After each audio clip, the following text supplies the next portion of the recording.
we can't do grocery store together. We split that up because the last time I went to the grocery store was right before the pandemic. And I came. Wait. Yeah, I'm not allowed because I came home with like Reese's Pieces, sausage, raviolis, and peanut butter, and mosquito like calamine lotion. Kev's like, none of this makes sense. You're like a kid at the grocery store. Scoop City is brought to you by Thursday Night Football on Prime Video. Hi, everybody. I'm the Athletic Senior NFL Insider, Dianna Russini. Why did you act like you were going to say something else? I'm Chase Daniel, played 14 years in the NFL. You know, I was debating saying, and my good friend Chase here, but I realized I haven't been a great friend, so it wouldn't have been a nice intro. So I figured I'd just keep it professional. So we've got Thanksgiving. So just to start this off, happy Thanksgiving, everyone. I hope you're having some time with your family, your loved ones, and enjoying the smell in the air. To me, that's my favorite part of the holiday is just either if you're a guest walking into a home and you can just smell it all, or if you're cooking yourself and you step outside to maybe throw the garbage out and you come back in, you're like, oh my goodness, this smells amazing. I know, I'm excited about it. My wife's going to be cooking all day with a bunch of family. We're hosting 14 people, so we'll be stressed out, but in all the good ways. But we have a big weekend in general, starting really today with lots of food and lots of football. So we're going to open up the Scoop City mailbag today. We figured we'd do this because so many people have been reaching out to us and commenting on our YouTube page and tweeting. And we've basically ignored you. We've been this train on a mission, and it's time to make a stop. So we're stopping here to hear from you. So we've got a bunch of questions from you guys that we want to answer. And by the way, phenomenal listeners to the show. Great questions. It was almost hard to nail down the ones we wanted. Some funny ones too, so we appreciate that. But first, let's get right to this on this Thanksgiving Day. Here is what I'm hearing around the league. All right, Chase, let's just start with the slate of games today. We'll go through a few of them, but I want to start in terms of the news element surrounding the Dallas Cowboys, considering what owner Jerry Jones had to say this past week about the future of head coach Mike McCarthy. Jerry completely left the door open when he was speaking to 105.3 The Fan in Dallas, essentially saying, yeah, I wouldn't rule out bringing back Mike McCarthy. So what was your reaction when you heard that the other day? I think your laugh is what is your answer. But why? Well, I just can't see there's any world without your starting quarterback. First of all, let's just say, what would get him to bring him back? Well, if they make the playoffs with Cooper Rush, and you even heard Micah Parsons say, hey, we're not done yet. I get it, but you're 4-7. There have been 110 teams since 2002 to start 4-7. Okay? 4 of them have made the playoffs. So even if you make the playoffs, I just feel like this franchise needs a restart. And you can't really fire your owner. You know, we've talked about that before. So he's going to stay. He's not going to fire himself from being a GM. So he's going to stay. So what has to change? Well, you're not getting rid of Dak Prescott. If you did, you'd count to a $104 million dead cap hit. He has a no trade clause. You're going to re-sign Micah Parsons. You just gave CeeDee Lamb an extension. So all your key players are there. You can't get rid of them. So who are you going to get rid of to change what this disastrous season has been? And unfortunately, that's Mike McCarthy. I'm a big Mike McCarthy fan, but why do you add fuel to the fire, Jerry Jones, for this to just, I know what he's doing. He wants us to talk about it, and sure enough, we're leading the show with it. See, I disagree with you, Chase. I don't think it's about him wanting to talk about him. I think it's about him seeing the performance against the Commanders, and they got a little feeling of the euphoria of winning and victory. And he's just become a little bit of a prisoner of that moment of, wait, maybe this can work. Maybe this is good. But also from a leader standpoint, I think this is also allowing Mike McCarthy to maybe take a breath here and coach his ass off to finish out the season and give the fans some hope to see if maybe they can figure out a way to be competitive for the next few games here. So, yeah. Diana, you're drinking the Kool-Aid now too. You're seeing the stars that they want you to see because, Diana, like it's a non-starter, right? Like there's no way Mike McCarthy can keep his job. He's a lame duck. Why didn't you do it this offseason? Oh, guess what you did? Why didn't you sign a running back this offseason named Derrick Henry who trains it out? Oh, wait, you didn't do it. So now all of a sudden you're 4-7, you win one game against a reeling Commanders team, and that gets you so excited that you go on the station that you said you were going to replace the host with earlier this year, and then now give them all the content in the world. It's everywhere in the world, and we're talking about it. Doesn't make sense to me. It's a business. He's a businessman. That's what he's doing. You can't tell me. This is a fabulous Thanksgiving edition, because if the Cowboys come up at conversation at dinner, just scroll to the part that Chase just broke down the Dallas Cowboys in about 40 seconds, because that's exactly what the story of this team has been. As much as we're talking about right now, the problems of the Dallas Cowboys have been the past. It's what they did in the offseason, dragging their feet on the signing of Dak Prescott, letting go the most amount of free agents or starters that the Dallas Cowboys have ever let go in the history of the organization, allowing Tony Pollard, a running back who wanted to stay there, who wanted to be there, go off to sign with Tennessee.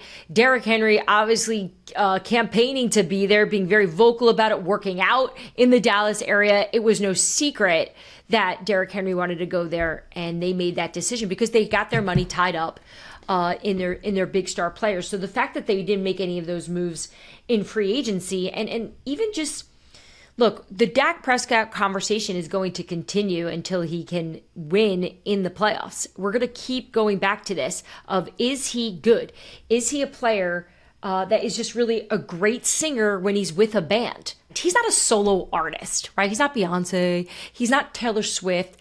And without those pieces, protection, the run game, he's like Nick Lachey without 98 degrees, right? Like, he needs it all to come together in order for him to be at his best. And that's okay. But if the Dallas Cowboys want to be successful, they're going to have to find those bandmates if they want to go into the playoffs next year. So the fact that they weren't aggressive in improving the run game and thinking that Ezekiel Elliott and Dalvin Cook were the answers, I think, it was fine 4 years ago, but for now, I think that's what makes it really hard. So here we're at where we're now having conversations. Is Mike McCarthy going to keep his job? So let's just, Chase, I have to talk to owners and general managers across the league this time of year to kind of pick their brains about what the direction is, what they're thinking, what the plans are, and even speaking to those former GMs to try to understand how this process works. And a lot will tell you that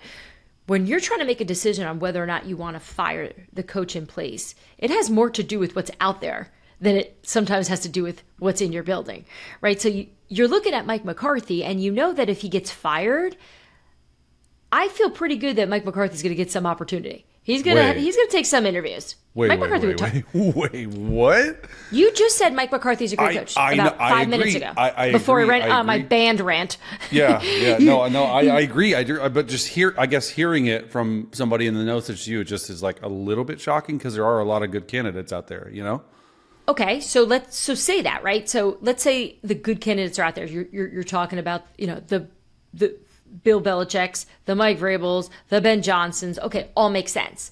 But Jerry Jones is sitting there going, are we getting that much better with Bill Belichick here?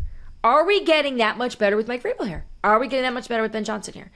And maybe that's why he's letting the door open a little bit, because maybe to him, there isn't a coach out there that he thinks can do a better job in Dallas with all the things that come with the Cowboys and all the struggles that they've been faced with.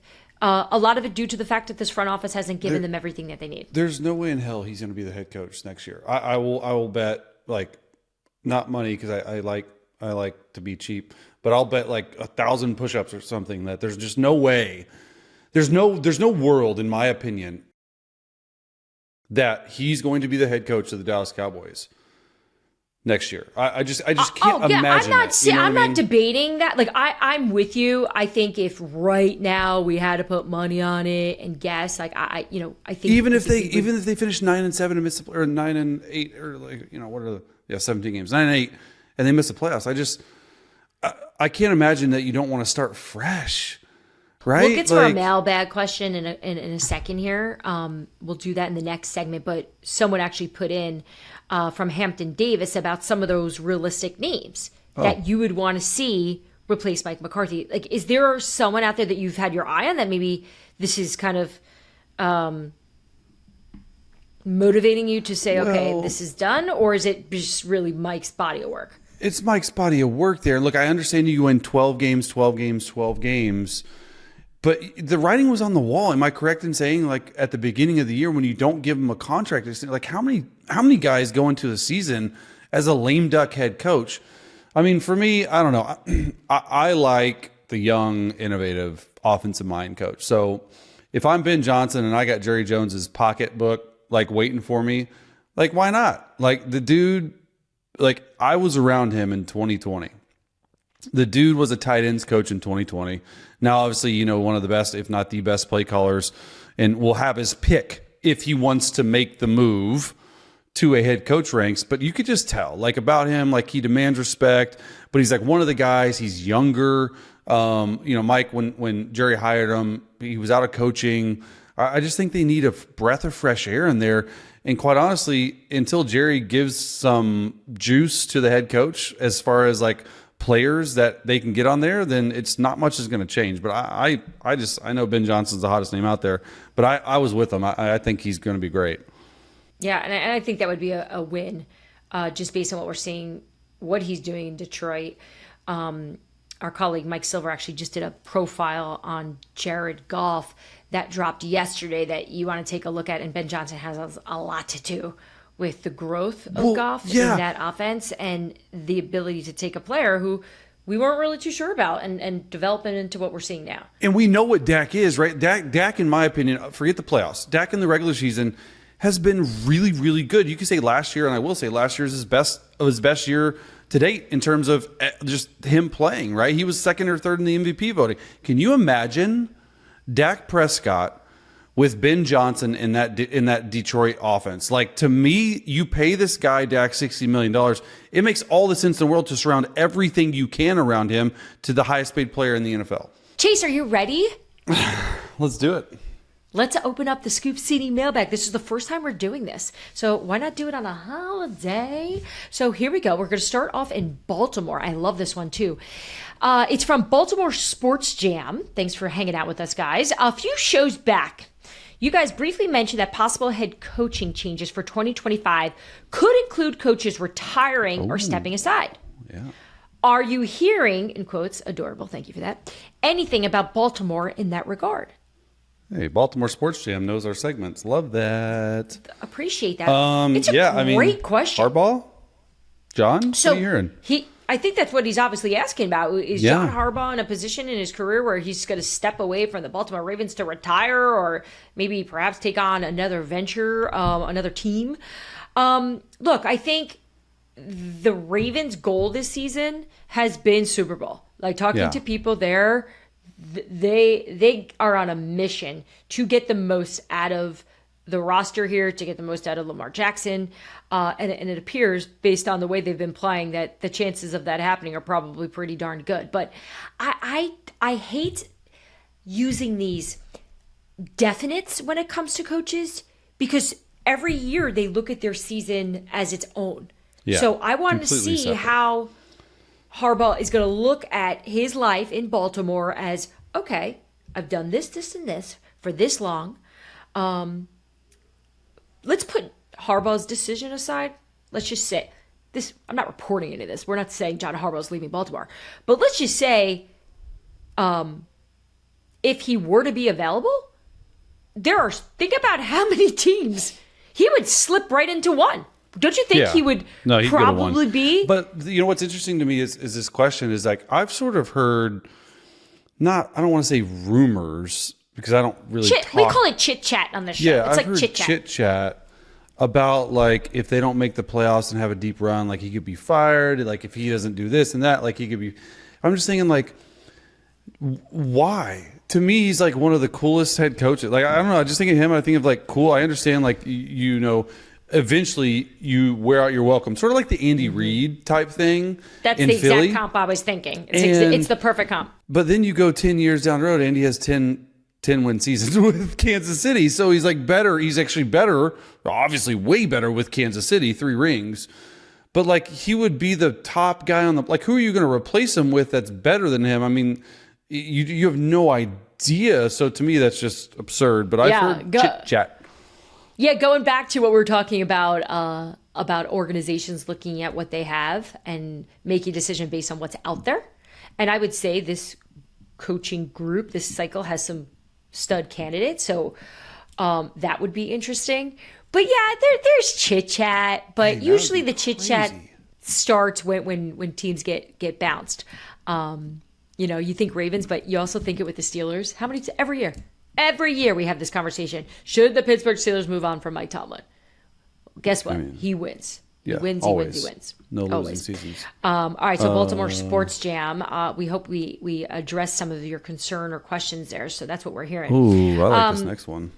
From Jamie Artkin. What's up, Jamie? Jamie Artkin. So I'm guessing all these are from Twitter? Yeah. Okay. How much thought and action is given to coaching staff succession planning in season? Like the Lions. Ben Johnson, most likely leaving.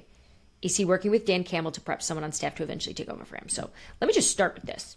Ben Johnson is a big name. There's no definite that he's going to be a head coach. Look what we saw last year. Crazy to me, though. He took interviews, met with teams, had conversations. His representation was meeting with people, and then poof, he decided that that's not what he wanted. But wasn't it because of how much money he wanted, an absurd amount of money, and no one was willing to pay it? No. Okay, then what was the reason for that? He wanted more time. He didn't like the situations from what I So the understand. situation's out there, right? But you're telling me there could be 10, now 11 if the Ravens come up. Like there's 33% of the league going to be like, right? Like I love that you're combining our mailbag questions. And now we're firing poor John Harbaugh. Yeah, we're firing. But like, no, we are not doing that. There's some good situations going to come up. Like if not now, when? Like if not now, then I'm going to start comparing you to Eric Bieniemy. Not like he always interviewed and never wanted to take a job, right? Like when do you not take a job when it's open? Right? Yeah. I don't think it needs to be perfect. From what I understand, I don't think this is someone being so picky with the perfect owner, the perfect quarterback.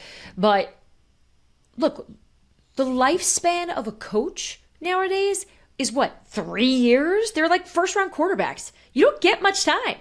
And you better go out there and perform right away. And granted, we've seen tons of coaches get second chances. Obviously, we see Todd Bowles do this. We've seen Mike McCarthy do this.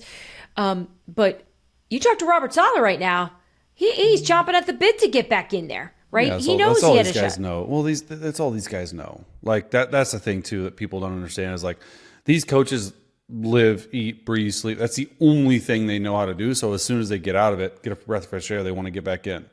Yeah. Look, the good organizations, and I would consider Detroit one of those, definitely discuss it and talk about it because they were in that position last year, right? So this is not new to them. It's been talked about. But in season, though, for me, like being part of, like, there's no way. They're focused on a championship. Correct. Like, I think there's maybe, I want to say almost too much credit sometimes given to these teams that they are not thinking they're not even about remotely down the line. I was talking to a coordinator this morning, and I asked him a question about a team he's facing. And he's like, wait, we're playing them?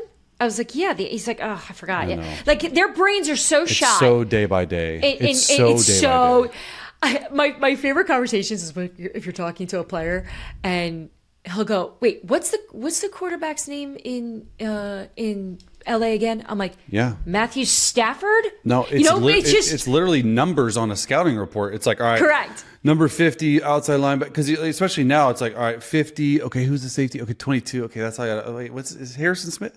Oh yeah, that's Harrison Smith for the Vikings. Oh yeah, it's pretty good. You just have all these things. It's so narrow focused. Yeah. All right. How about Rich Turner, 79, at Rich Turner, 79? Are the Baker-led Buccaneers the NFC's second best team behind the... What? No. Wait. Come on. Are the Baker-led Buccaneers the NFC's second best team? No. What Philadelphia. Who picked this one? Rich Turner, 79. Rich, you live in Tampa. Come on. And I wish I did too. They're barely the second best team in their own division. Forget about the NFC, right? Atlanta's ahead of them. Maybe third. Yeah. They lost 4 in a row, dude. You beat the Giants. Wait, chill out. Can I, Chase, I was going to text you this morning. Just don't overthink this question. What's wrong with Atlanta? Oh, I don't know. Defense. Like what is going on? They got some tape on them. Zach Robinson's offense starting to get figured out a little bit more. They got a little tape on them. That was mailbag from @Dianna Russini. All right, this is from Dave S at Purple Quill. Purple Quill underscore the Vikings Purple related. Quill. I would just like to ask if you think the Vikings will be better at the end of the year offensively based on the variety of defensive schemes that have been thrown at them. I think it's a hidden nugget that will manifest itself later. It's kind of an adorable question. Manifest, because that sounds like somebody that is hoping, right? That this is someone who's been through it. They've gotten this taste of success under Kevin O'Connell, and they want to see some production here in the postseason, and I get that. But I'll answer quickly first. You're going to be better on it, Chase. But my thought is every team is seeing all different type of schemes right now. Like everyone is getting adjusted to it. So do you think Minnesota's got an advantage? It sounds good on the surface, but like I said, it's such a week to week league. So you need when I'm preparing, if I'm playing the Chargers this week and I played the Ravens last week and we're on a Thursday getting ready for the Chargers, I don't even remember what the Ravens did to me last week. I'm so focused on, okay, what does this team do on third down? I don't even care about it. So it sounds good on the surface, but no, you just try to prepare for each scheme each week and have the right plays at the right time in certain situations of the game to make yourself better. But no, you don't really do that. If it was a rookie quarterback, Dianna, not Sam Darnold, who's been around the block, I would say, yeah, you know what? Like a Jaden Daniels or Bo Nix, the more he sees stuff, the better he'll feel about it. But this is a veteran quarterback, so no. Let's get to more mailbag questions here. And this one comes from Keith. Keith Previte, right? Looks like I hope you don't pronounce that wrong. Previte. Previte or Previte? What are you hearing on the Raiders keeping AP as a coach? This is a great question. I want to go backwards first on this before we go forward. We've talked about it on the show before, and I asked Mark Davis at the owners' meeting in October about it. I was like, what are we doing here? At that point, the Raiders were okay. They weren't awful yet. And credit to the owner. He's like, I don't know yet. We've got a lot of football left. We got to figure this out. But he also wasn't like, this is my guy. I ride with him. Yeah. We're going to stick, and I'm always going to point to the Tom Brady factor in this. Tom Brady's a minority owner whose excellence has been highlighted by the owner. And I think he's going to have a fair share of thought and opinion about what this Raiders team needs to do next. Why wouldn't he? He's an owner. He should. Yeah. Look, I don't know for certain, but I just, if I were a betting man, I would bet and I like AP because he's a former player. I think that's great. I just would bet that they move on from him. I don't know. I really don't know anything. I'm just saying, reading the situation with the Tom Brady stuff, no quarterback, new GM wants to hire his own guy, all this stuff. Knowing Tom, I mean, Tom's a great guy, but eventually friend of the show, Tom Telesco. Yeah, Tom's great. Tom Telesco's great. But I would just imagine, especially because he's got 1 year on his contract left, it's not like the payout's really big, and so I don't know. I would be surprised if he kept his job. Yeah, that's fair. I understand where you're coming from on that, and I am interested to see, because everything I hear, they really like what Telesco's doing in that building. He knows how to draft, that's for sure. We will see how much juice he has here headed into the decision making in terms of the future of their coaching position. But Brock Bowers, let's go. Yeah. Talk about nailing that one. All right, how about Harold Wallen? Hello, Harold. Where do you see Justin Fields? Oh, I'm going to stay out of this one. This is going to be all Chase. Where do you see Justin Fields winding up next year?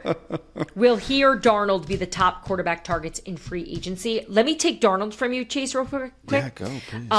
I don't think it's out of the conversation of Darnold returning to Minnesota. I think it makes a lot of sense. J.J. McCarthy's coming off an injury.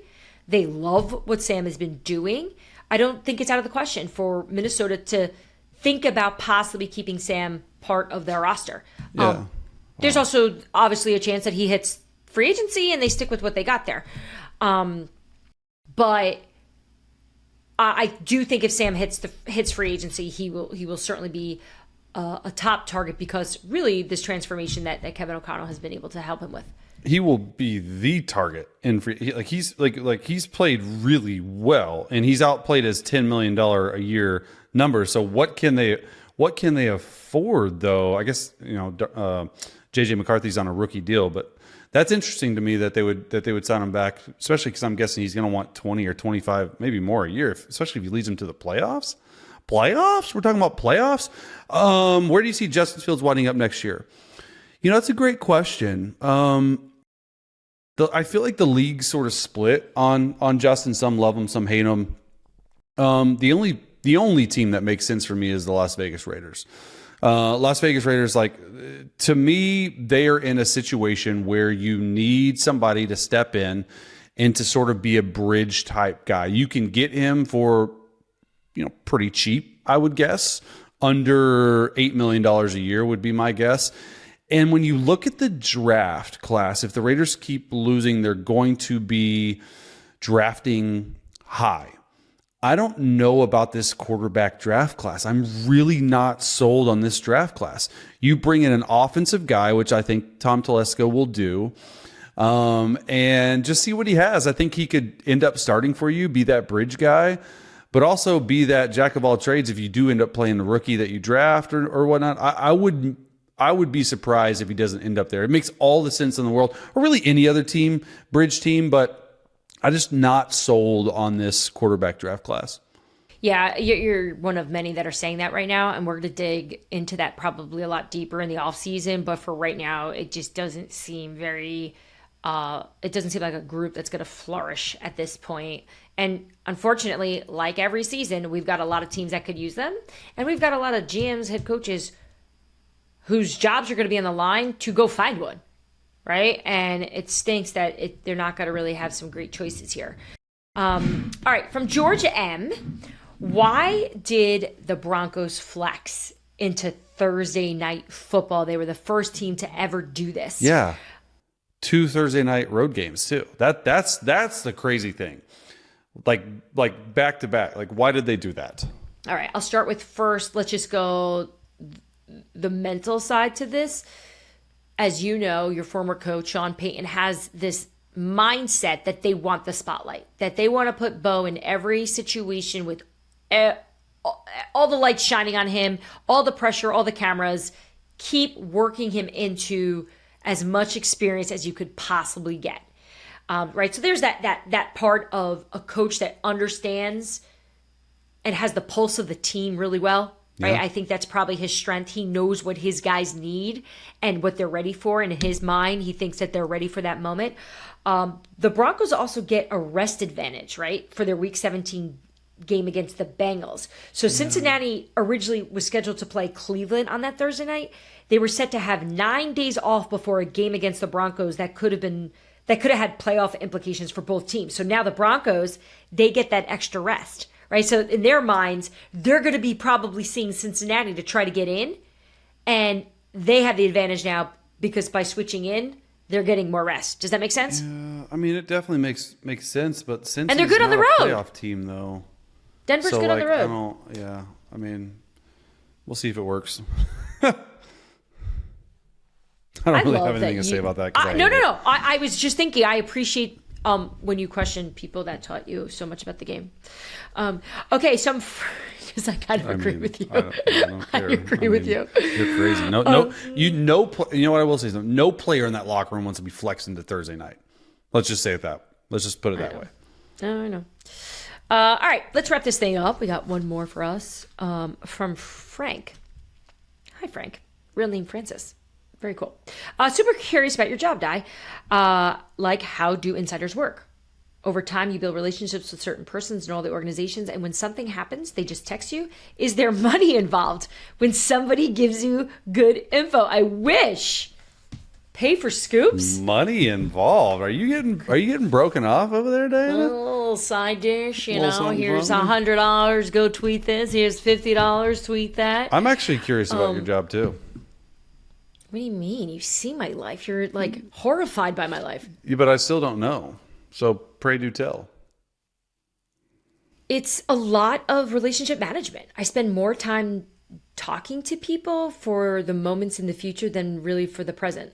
It's all about just sort of staying ahead, but also investing, right? A lot of these relationships I have in the league from people that know a lot more about football and know a lot more about what this league has done, will do, are now people in my life almost every day. So just keeping up with those relationships is really important, but also giving back, being supportive in my own ways that I can. Yeah. So I think the point I'm at now in my career was very different than it was 10 years ago when I had no one helping me. And I just think you have to put together a long string of really good reporting in order to get people to become almost supporters of yours and fans of yours. And fans. Yep. like my column, for example, the one that you always like and retweet for me, I appreciate that, has been one of the best things for my career because I think people read it and they around the league and they read it, players, agents, and they get it and they're like, oh, all right, this person is consuming a lot of information. I got something to say, or I want to be part of it, or I want to share this. Oh, so they're reaching out. I have a question though. How do you manage all these relationships? Because I'm sure it's a ton of people, sources, coaches, GMs, player, like everybody you talk to, even your family. Like, isn't it like overload to relationships? Like at some point, do you just just get completely overloaded? Like, how do you build a relationship over the phone? And over text. I am completely overstimulated. Just this past weekend, I got a huge fight with my mom because she said one thing to me that wasn't even that big of a deal. Triggered you. And I lost my mind. And it had nothing to really do with that. It was just, I had spent the whole morning dealing with a couple little situations with teams and agents. But look, I love what I do. Yeah, and for sure. I hope people listening and watching get that.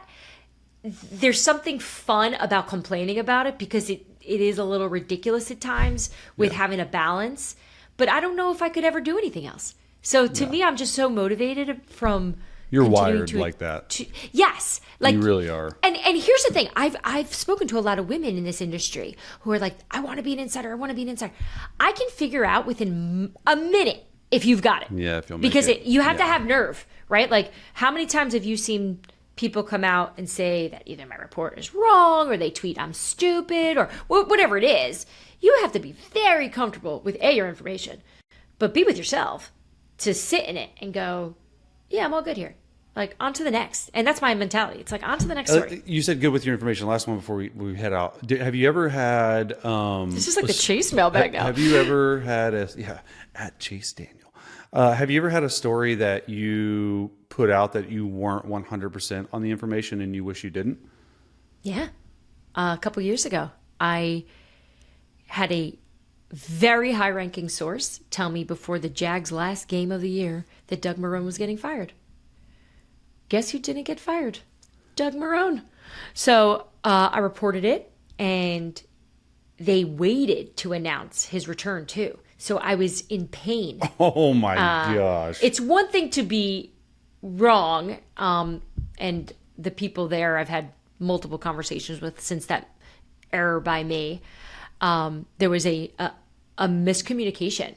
So it wasn't like Ian Rappaport where he got lied to. I've had that happen too. But fortunately, and I hope this doesn't become a thing. So if you don't know, Mike Malarkey was basically trying to play a joke on the ownership in Tennessee. Everyone knew Malarkey was getting fired. So he leaked it to Ian Rappaport to say, hey, I'm getting a new contract extension, to just get a reaction out of ownership. And then he was still fired the next day. But the person that got the egg in the face is the reporter. Wow. It's pretty dirty. That's a dirty move because, again, credibility. Your credibility is everything. Nobody remembers the stories you get right. Everybody remembers the stories you get wrong. Do you know how many people tweet at me? It's like a long snapper. It's like a long snapper in football. No one says their name until there's a horrible snap, and you're like, "You're cut. You're fired." I'm like, I made one mistake in 15 years. Like, chill out.